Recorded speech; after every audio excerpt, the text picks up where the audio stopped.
दुर्गा सप्तशती अध्याय 7।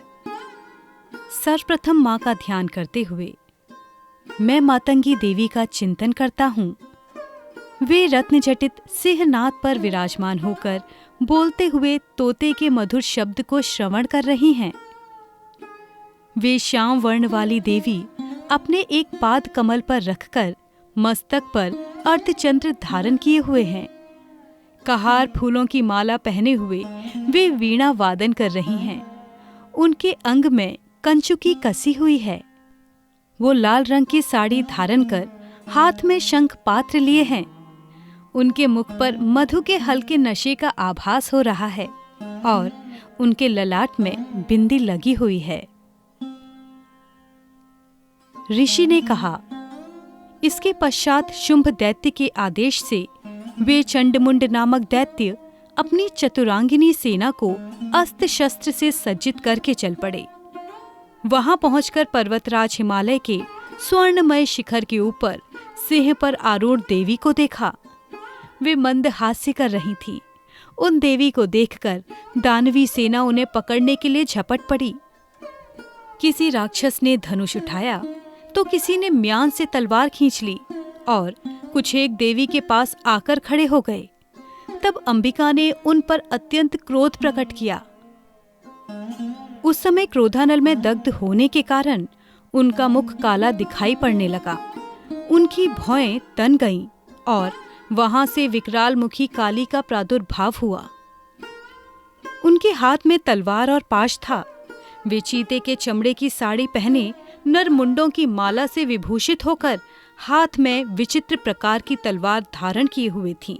उनके शरीर का मांस सूखकर केवल अस्थि पंजर शेष रह गया था, जिसके कारण उनकी आकृति बड़ी ही डरावनी लग रही थी। उनका मुख बहुत विशाल था।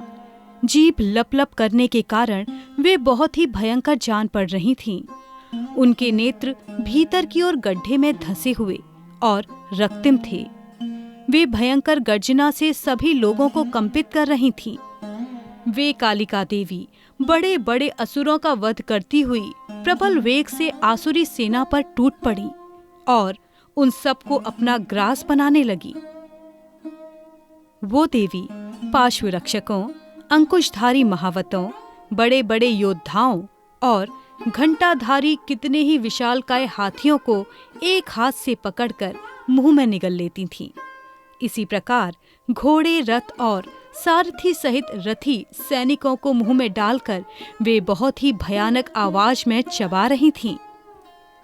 किसी के बाल खींचकर, किसी का गला दबोचकर, किसी को पैर तले रौंदकर और किसी को छाती के धक्के से भूमि पर गिराकर यमलोक भेज देती थीं।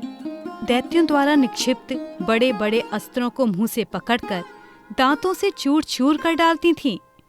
काली ने उन बलशाली दुराचारी दैत्यों की समस्त सेना को मसल दिया। कुछ एक को खा गईं और कितनों को ही वहां से खदेड़ दिया।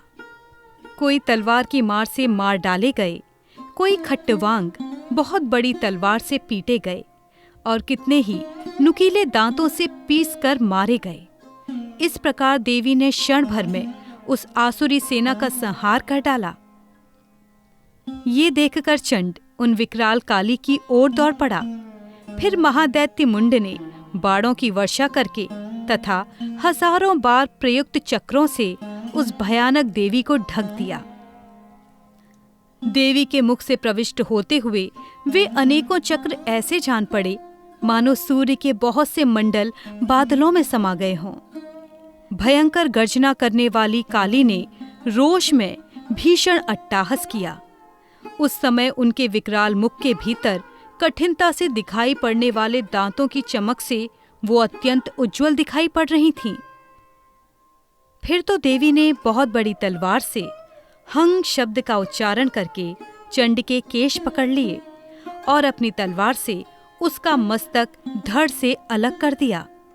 चंड को मरा देखकर मुंड देवी की ओर दौड़ पड़ा। तब देवी ने क्रोधित होकर अपनी तलवार के आघात से उसे भी धराशायी कर दिया। चंडमुंड के मरते ही बची खुची सेना भय से व्याकुल होकर रणभूमि से पलायत हो गई।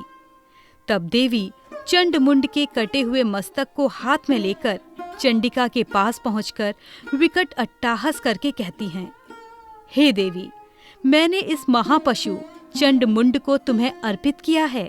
अब युद्ध भूमि में तुम शुंभ और निशुंभ का स्वयं ही संहार करना। ऋषि ने कहा। चंड मुंड के मस्तक को देखकर कल्याणमयी चंडी ने काली से मधुर स्वर में कहा, देवी, तुम चंड और मुंड को लेकर मेरे पास आई हो, इसलिए विश्व में तुम्हारी ख्याति चामुंडा के नाम से होगी।